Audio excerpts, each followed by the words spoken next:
Saya Bobi Hartanto Chandra dari kelas 7E dengan NIM 0154118857 akan menjelaskan ketiga pertanyaan dari Moodle. Yang pertama adalah penjelasan teori psikodinamik approach adalah teori psikologis Sigmund Freud dan para pengikutnya, kemudian digunakan untuk menjelaskan asal mula perilaku manusia.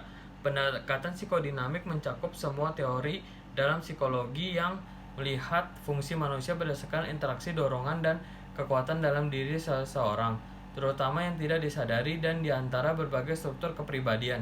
Seperti yang disebutkan sebelumnya, Freud mengatakan bahwa pendekatan psikodinamik menekan proses psikologis yang tidak disadari, misalnya keinginan dan ketakutan yang tidak sepenuhnya kita sadari, dan berpendapat bahwa pengalaman masa kecil sangat penting dalam membentuk kepribadian orang dewasa. Pikiran bawah sadar adalah gudang perasaan dan dorongan yang tidak kita sadari.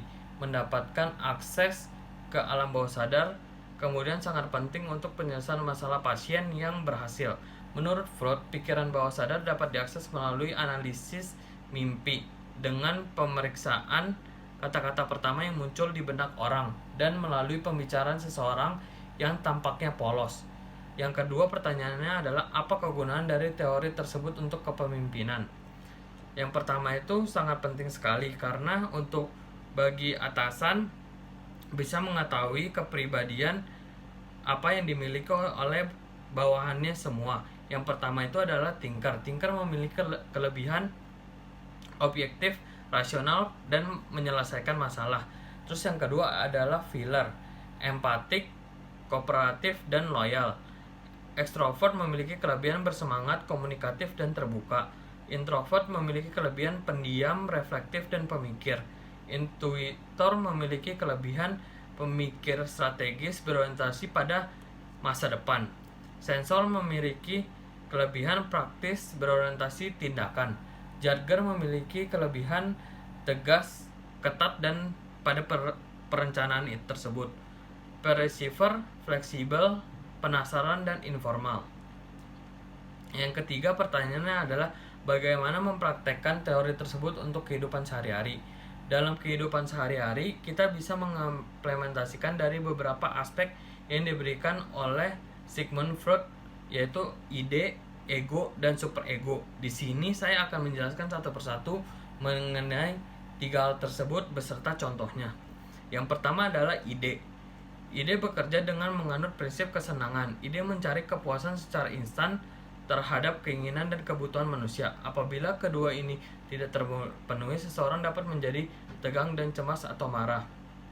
Contohnya adalah saya sedang makan di restoran dan makanan saya sudah datang ke meja, namun alat makan saya masih diantarkan setelahnya. Namun saya sudah sangat lapar, jadi saya langsung memakannya memakai tangan. Namun itu adalah kegiatan yang tidak baik karena pada saat itu adalah acara keluarga yang sangat penting. Jadi itu adalah tindakan yang tidak sopan. Yang kedua adalah ego. Ego mengerti bahwa orang lain juga memiliki kebutuhan yang keinginan, oleh karena itu menjadi egois dalam jangka panjang bukanlah hal yang baik. Jadi contohnya, saya lapar, namun saya masih menahan diri saya untuk tetap menunggu alat makan tersebut datang. Lalu yang ketiga adalah superego, dan ego dapat mencapai keputusan yang sama tentang sesuatu. Alasan superego untuk mengambil keputusan lebih didasarkan pada nilai-nilai moral, sedangkan keputusan ego lebih didasarkan pada yang dipikirkan orang lain. Bobby ingin mencuri iPad milik temannya, tapi Bobby memiliki kesempatan tersebut. Namun Bobby tahu bahwa kegiatan tersebut adalah kegiatan yang berdosa dan melanggar norma yang berlaku. Jadi Bobby tidak akan melakukan hal tersebut. Sekian adalah penjelasan saya tentang ketiga pertanyaan tersebut. Jika ada kesalahan kata, saya minta maaf dan saya menerima kritik atas segala yang saya katakan. Terima kasih telah menonton video saya.